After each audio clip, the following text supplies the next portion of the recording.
You're listening to TIP. On today's show, I sit down with Justin Eaton to talk about his journey into real estate investing and how he looks at it through the lens of a home inspector. Justin is a successful real estate investor himself, having completed over 14 flips, as well as a wholesale, BRRRR, house hack, and live and flip deals. He is also the founder of South Jersey Real Estate Investor Group and owner of DwellSafe Inspections and Engineering. Let's dive right into this week's episode. You're listening to Real Estate Investing by the Investors Podcast Network, where your host, Robert Leonard, interviews successful investors from various real estate investing niches to help educate you on your real estate investing journey.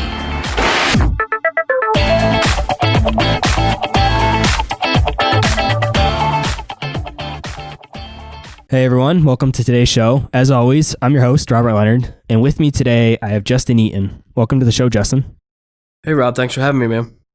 For the audience who isn't familiar with you, tell them a bit about your background, your story, how you got to where you are today. I graduated college in 2012 with a civil engineering degree, and I kind of fell into a job doing home inspections and structural engineering. Wasn't really into the job too much at first. I was like, hey, I just went to college, I got an engineering degree, and I'm working for this small company doing mostly home inspections, and wasn't really into it at first, and I was kind of putting feelers out for other jobs. Ended up just sticking it out.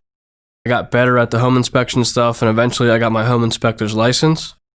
And then in 2015, I partnered up with the owner of that company, and we did our first flip property, and we did 7 flips together, and then we kind of went our separate ways from the investment standpoint, but I was still working for him. And then in 2018, me and him he's a little bit older, so he was thinking about retiring. So me and him were talking about, I was going to buy the business from him. Ultimately, it didn't end up working out, so I started my own business in January of 2019 for the home inspections and structural engineering, and been investing in real estate since 2015, kind of on the side. So what does your real estate portfolio look like? What have you done for deals? How many units do you own? Yeah, so I've done between 2014 and up to now, I've done 15 flips, 7 were with that original partner, the balance were solo. Done 1 wholesale deal. I have 1 single family rental now that I did the BRRRR method on, and I'm actually in the process of doing another BRRRR method now. I'm on my second live-in flip, or second live-in investment property. So the first one was like a live-in flip / house hack where I bought a property, renovated it, moved into it, had somebody rent one of the bedrooms. In 2017, I sold that property and bought a duplex, up and down duplex. I moved into the first floor, like an upstairs tenant, and it also has a 3-car detached garage that I rent out separate. So it covers like 65% of my living expenses between principal, insurance, taxes. That's kind of where I'm at right now. And I'm kind of transitioning into apartment syndication. So based on that timeline, it sounded like you started with flips before you got into your house hack? So that first one I bought to live in, that was before I knew anything about real estate investing at all. I kind of bought it as I needed somewhere to live. My parents were splitting up. They were selling the house. So my boss came across this property. He was going to buy it as an investment and said, hey, like, I know you're looking to move somewhere. This property's up for sale. If you want it, like, if you can make it work, do it. So like a house, it needed rehab. But that was before I really knew anything about real estate investing. And then maybe a year and a half later is when I started learning about real estate investing. That was when we did our first flip. How'd you know you were ready to do a flip? And why'd you choose flips over going into a rental? Yeah, so I saw people who were doing flips, and from like an outsider standpoint, it was like, hey, they looks like they're making really good money. They're making $20,000, $40,000, $50,000 at a time doing flips, which is obviously attractive to a 23-year-old. So that interested me. And yeah, that's kind of what it was I can supplement my full-time job income with a flip or 2 a year. It's a pretty significant increase in active income. So how is actually flipping those properties different than what you expected from the outside view? It was a lot harder. And the first one especially, probably made all the mistakes in the book. I tried to do everything myself. So like to try and, you think you're going to save money on paint by doing it myself, save money on the carpentry by putting all the trim in, save money on demo. But like in reality, it took 3 times as long as it should have. It was like a 2-month renovation, ended up taking 6 months. So you probably balance it. The money that you save, you spend on time, plus holding costs if you have those. So after we did that first one, we figured out like, hey, just focus your time on working. We'll hire subs for all this stuff. And then it kind of was a smoother transition from there. I was more of like a GC, just kind of overseeing the subs from then on out. So how did the rest of your deals go? Would you say most of them were successful? Did you have any others that were difficult? Did you have any failures? We didn't lose on any of the deals. There was one or two flips, probably really just one that was like a break-even flip where we went over on the renovations. Otherwise, I would say they've all been pretty successful. On those break-even ones, why'd you go over on the rehab? Did something happen during the renovation that you didn't expect, or was the rehab budget just not set appropriately? I had a hard money loan on the property. It took longer to sell, so it ended up being like 3 or 4 months worth of holding costs that wasn't accounted for. And then the main budget issue was the plumbing issue. The house, we planned on, it was electric, everything. We planned on having gas put in and converting everything to gas. That was more expensive than anticipated. So between that and the holding costs, it was probably like, there was other factors there too, but those were the two things that caused us to get closer to breaking even. What were you doing to be able to estimate rehab costs so that you could get accurate budgets? So with the home inspection background, you kind of knew everything that had to be done. So it was easy to kind of put a scope together after walking through a house. And then I would send that scope to the subs. Sometimes if we had access to the property, I could send them out there before we bought it. I feel like if it was vacant and it was on a lockbox, we would try to get guys out there before so that we had a more accurate budget. We would over budget a little bit too, give us some wiggle room there if we were to go over on some things. And we would always put like a 5 to 10% contingency on the renovation budget, depending on the scope of the project. How are you finding all these deals? So again, the home inspection business, all your home inspection leads come from referrals. So we would get off-market deals or pocket listings from some of the realtors we knew through the home inspections. Some of them were just MLS deals, and then some of them were from wholesalers. And then 2 of them were from an auction website. So you were able to find some flip properties off the MLS and still make a profit? Yeah, this was a couple of years back then. So like this was before it was like the coolest thing out. So in like 2014 and 15, you could still find like good deals on the MLS. Maybe not home runs, but a lot better than what you can find these days. Yeah, today it's a lot more competitive than it was back then. So you mentioned your home inspection background has helped a lot with estimating the rehab costs. How about the structural engineering side? We were talking that it helps with the foundation. So does that allow you to buy properties that might have structural issues or foundation issues because you can analyze that better than someone else? Because a lot of times those properties could sell at a big discount, or a lot of investors just avoid them because that's usually a huge ticket item, or they don't understand it. So have you found that to be like a competitive advantage for you, that you can go in there and understand the structural issue there and find really good deals that way? Yeah, so if we find that a property is like priced significantly lower than what it should be because of structural issues, then we have like a better feeling of what needs to be done and a good price on that. But a lot of times it almost works against us because we'll be out looking at properties and we'll see foundation issues and structural issues that other investors won't see. So I don't know, it's like a catch-22 because we see it. So we put an offer in that's lower than what other offers are coming in at because we know that there's a $15,000 foundation issue where other investors might not see it. So it ends up hurting them in the long run because if it ends up coming up, they're going to have to budget to fix it. But I feel like I lose deals sometimes because my offer prices are lower sometimes than what other people are offering because I know of these other conditions. Does that make sense? It's challenging. Sometimes it's like I feel like I should put an offer in and then put some type of inspection report together. But being the home inspector, it's kind of conflict of interest too. That's a really good point that I didn't even think of. I just assumed that you would be able to take advantage of the opportunities and say, this has foundation issues, everybody knows this, but because I know it better, I can make a good deal out of this. Whereas what you're saying is that there's some properties that there's a foundation issue, but people don't know about it. And so therefore you can't be competitive with your offer because you're taking that into consideration with your budget, whereas the other people aren't. Exactly. But it could come back to hurt them in the long run if it comes up when they go to sell it. The home inspection may or may not find it then. So it's a gamble on their part, Yeah, absolutely. When a new investor is buying a property, what are some of the big red flags they need to look for from a home inspection or even structural standpoint? If they're an investor buying their first rental property or a BRRRR or a flip, what are the types of things they need to look for? I would always suggest having a home inspection done just because the home inspector is going to go in the attics, in the crawl spaces. He's going to walk the roof. He's going to run the heat, run the plumbing. As an investor, if you're just pre-contract and pre-offer, if you're just kind of walking it, look for like water in the crawl space, water in the basement. At least stick your head up in the attic, see if it smells musty or moldy. Walk the perimeter. I don't think most people would be able to look for termites like in the basement and crawl spaces. I would say the biggest things that you could look for as an investor without getting into the nitty gritty would be like moisture problems, because that's going to lead to mold issues. Waterproofing is expensive. A lot of times water intrusions in basements lead to structural issues and termites. So the more moisture issues you have, more chance you have of bigger issues. So what are some issues with properties? So say somebody wants to buy a flip. What's something they can look for that people often think is like a big thing, and so it kind of turns off people? But in reality, it's not necessarily that big of a deal. And if somebody knows to look for that, they can then buy those flips at a discount. So what is something like that that's often overblown, but could actually lead to opportunity for people that know what they're looking for? Yeah, I think foundation issues are sometimes overblown. People get scared away by cracking in foundations. Depending on the extent of the damage, could be fairly cheap, relatively speaking.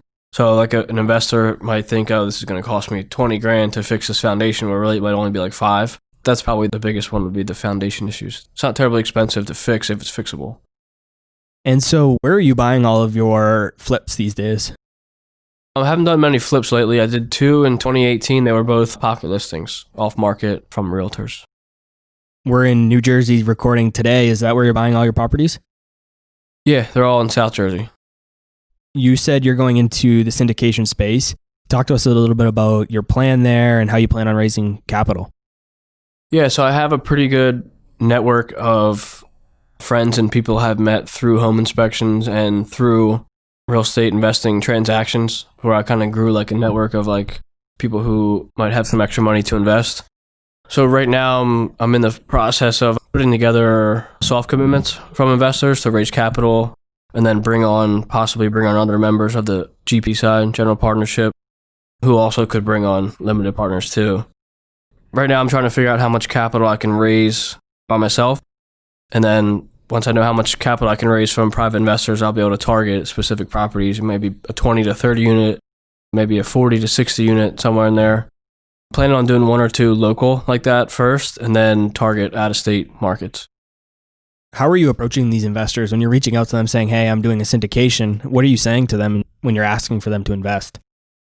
Yeah, so basically all the people that I'm asking know me and know what I've been doing in real estate investing and know I have a home inspection business. And that's one good thing about posting on Facebook and Instagram.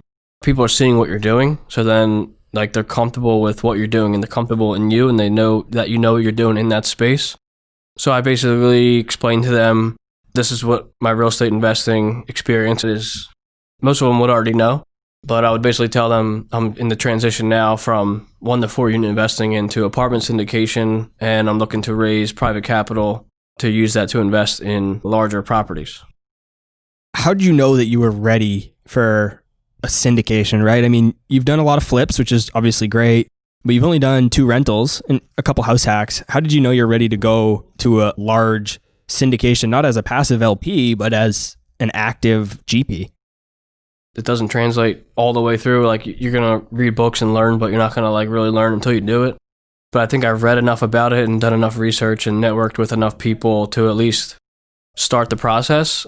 For the first 1 or 2 or 3, I plan on bringing on GPs to assist me in the process and kind of guide me through it for the first time. Yeah, I'm not going to like just run straight through by myself, and I'm not going to be the only GP on this one. I'm going to bring in someone with experience. That'll make me feel more comfortable. That'll make my limited partners feel more comfortable. I feel like personally I have enough knowledge in real estate investing.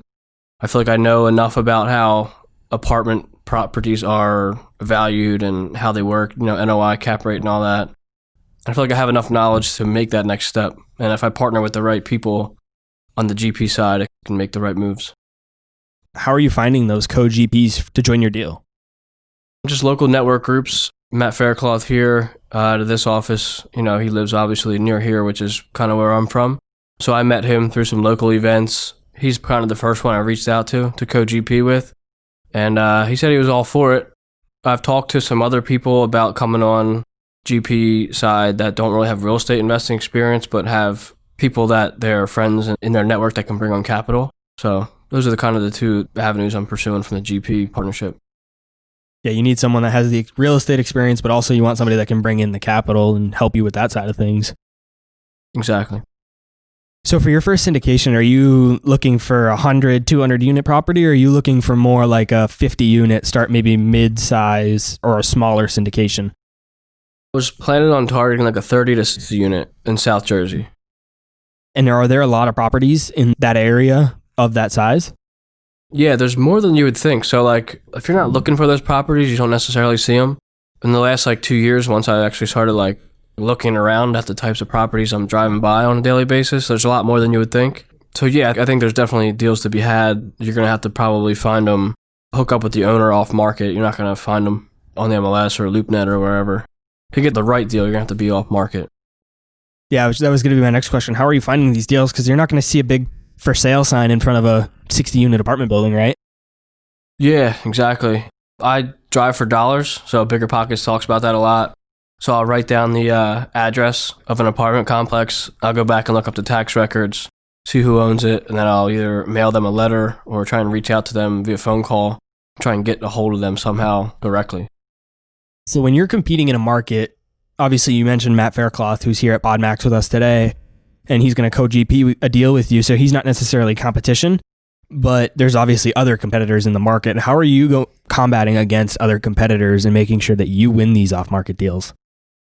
I think it's a matter of putting in the time and effort to get in contact with the owners and putting different marketing schemes together and maybe some direct mail marketing to try and contact these owners before other investors. Because I know I'm not the only one doing this probably. So yeah, it would be try and get to these owners quicker than other investors might and show them off the bat that, I have a track record and we're going to close the deal. I'm not just out here pulling strings, Are you using any creative marketing strategies? No, not at this time. Not other than, mailing direct mail. Just regular direct mail, nothing fancy? Yeah, I usually just I have like a pre-made letter on my computer. I'll type in address and like names and stuff specific to those properties. I'll just seal an envelope and mail it to their house. And you mentioned that you were studying, reading books, resources, things like that to get prepared. You feel like you're ready for a syndication. What were some of those resources that you're using to get prepared for the syndication? There's a couple books that stand out. So like when I first started flipping, that's all I wanted to do. I thought that was the best like real estate investing avenue was flipping because you could make chunks and chunks of money. But then I realized it was transactional. And then I read the book on rental property investing by Brandon Turner, and that completely changed like my mindset from I want to just flip to I want to just buy rentals. So I saw that was like the true like wealth generator in real estate investing was like long-term buy and holds plus the cash flow that they can provide. And then I read a couple of apartment syndication books, Crushing It by Brian Murray, and then I read Multifamily Millions by David Lindahl. And that was the one that really flipped the switch for like value add multifamily, how they're valued, what to look for. Most recently, I read Joe Fairless' book, the apartment syndication book. And that's kind of like a step-by-step process. So that kind of outlines everything that you would need to do from start to finish to find a deal to close a deal. So, what has been the most surprising or most important thing you've learned throughout studying for the syndication process? I would say the most surprising thing is how much value you can add to a property by raising rents a little bit on each unit because of how the NOI would coordinate with the cap rate, which gives you your value of the property. For someone listening to the show today who hasn't heard of that dynamic that you're mentioning, of course, when you raise the net operating income, a commercial property is valued based on a multiple of the net operating income. Talk to us a bit about why that is and how that increases the value of an apartment building so much more than other properties. Because of the multiple units all under one roof. So if you have a 100-unit property and you increase the rent by $10 to $20 per property, you're essentially increasing the value up to $150,000 to $250,000 based on the cap rate in that market. So the value add is, it's a lot easier to raise a rent $10 to $20 than it would be like if you're doing a single family or a 2 to 4 unit property, you're looking for $200 to $300 per door cash flow. So like the rent for something like that might be $1,200 to $1,500, or a $10 or $20 increase on that rent really isn't going to change the bottom line or the value of that property compared to a bigger property. Anything 4 units or less is valued on comps, so it doesn't matter really what the income is on the property. Hypothetically, it can make $1 million. It doesn't matter. It's based on comps, right? Whereas a property that's 5 units or more at the 100 level scale, it's true as it is with 5 units. it's based on a multiple of the cap rate. So like you said, if you're able to increase rents and that drops right to the bottom line, the net operating income is increased, the value of the property is increased. And I think that's why 5 units and up is such a valuable asset class, if you will, to get into, which is considered commercial properties often by banks. And that's why it's so powerful, is because you can increase the value of the properties so fast just by simply raising rents. Yeah, it's an exponential growth. It's an exponential value add. So especially like if you can increase the rents a little bit, reduce the expenses creatively, especially if you find a property that's not efficiently managed and maintained. If you have like a mom and pop owner who kind of was just doing everything themselves and like they might be a little high on expenses, if you can bring those expenses down, increase the rents a little bit, that's when you can generate real wealth exponentially through multifamily. Yeah, when you start looking at reducing the expenses by, say, $50 a month per unit, and then you increase the rent, say $100 a unit, now you're looking at $150 a unit on a 100-unit property, that's some real money that you're adding to that value of the property very quickly with just by managing the asset appropriately and better than mom and pop investor was doing, like you said. So let's go back to flipping. What were some of the biggest lessons you learned? So again, on that first one, I tried to do everything myself to save money on the renovation, but it ended up being a longer renovation. So if you have high holding costs on that property, it's going to eat into your profit. I would say having quality contractors that you can trust might be more valuable than the cheapest guy you can find. You know, you hire the cheapest guys, stuff's not going to be right. Sometimes you may end up having to go back and redo things where you might have paid a little bit more, but only had to do it once and not had to babysit your contractors. Those are the two main things from a renovation side. And I think you got to get creative when you're finding deals, especially these days, to find deals where there's enough margin in the project to make a profit. For someone listening to the show today who hasn't done a flip yet and they may not have heard of holding cost, what is a holding cost and why is that so important when you're looking at flips? So depending on your financing, obviously if you buy it, so your holding cost is basically utilities, taxes, insurance, and financing. They're like the bulk of your holding costs. In New Jersey specifically, the taxes are pretty high, so it could be $500 to $1,200 a month, depending on the location. And then your financing factors in, obviously, if you pay cash, you're not paying a mortgage on that property or a construction loan or hard money. Hard money, you're going to be paying a pretty penny on financing, so that might be $800 to $1,200, sometimes more, $1,500 a month, just in interest-only payments. So the primary factors there would be, for the holding cost, would be if you have debt on it, you're going to have a debt cost, and then your taxes are the two, that's going to be the majority of your holding cost. So every month you hold that property, or you can even break it down to per day, every extra day you hold that property might be $50 or $60, $100 in holding costs alone. Yeah, just because you're flipping that property doesn't mean the taxes aren't still accruing every day. You know, you're still going to get that monthly or quarterly tax bill from the city that you're going to have to pay. And those are real costs that you need to take into consideration when you're doing a flip. And the same goes for the insurance and any other holding costs that you might have, like you said, the lender fees. Now, going back to the general contractor, what makes for a good contractor? Obviously, that's very important if you're flipping, and it can even be important if you're doing rentals, especially if you're doing the BRRRR strategy like you are. What makes for a good general contractor? Somebody you can trust, that's number one. Because if you can't trust them, you know that you're going to have that in the back of your mind constantly. Like, oh, is this getting done? Is that getting done? Is he going to be there today? Is he doing it right? You should try and find a contractor that works with investors or has investor experience themselves, because you don't want them going in, except for electrical, you don't want them budgeting for all these super expensive lights when it's like you really just need base quality lights in certain situations. Same thing for like plumbing and HVAC. You don't want them putting the $20,000 HVAC system in when like a $5,000 system would be fine for something like this. But yeah, I think the biggest thing would be trust the contractor, coming up with a budget and scope of work that they stick to. This way you're not, he's not going to be hitting you with work orders and all this crazy stuff that's going to blow the budget or make it longer for the project. If it's your first time working with a contractor, how do you know that you can trust them, or how can you find out if you can trust them? I would say try and get referrals from other investors in that market, because they're going to have some sort of track record through people that you know who are doing the same thing that you're going to be looking to do. And how do you find a good contractor, especially today? Because, you just said referrals, but a lot of contractors are so busy, they don't have time, right? So how do you find someone that is available, but it's also good? And if you're doing a flip, time is of the essence. You need that contractor in there ASAP, and they might have a bunch of different projects going on. So how are you able to find somebody that's not only trustworthy and can do all the things that you just mentioned, they're investor friendly, things like that, but they also are available at the time that you need them? Yeah, and they may not be. You may have to wait a couple weeks or a month to start a project if you want to go with that contractor, knowing that it'll be done right when it gets started. Or, if you want to try and take the risk of finding somebody new that you're not totally sure about to save like a month's worth of time, it could be worth it and it could be a good contractor.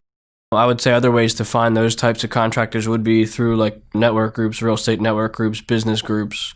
You could go on Angie's List or Home Advisor. There's like some good quality contractors on there that have reviews and like a track record, so to speak, online.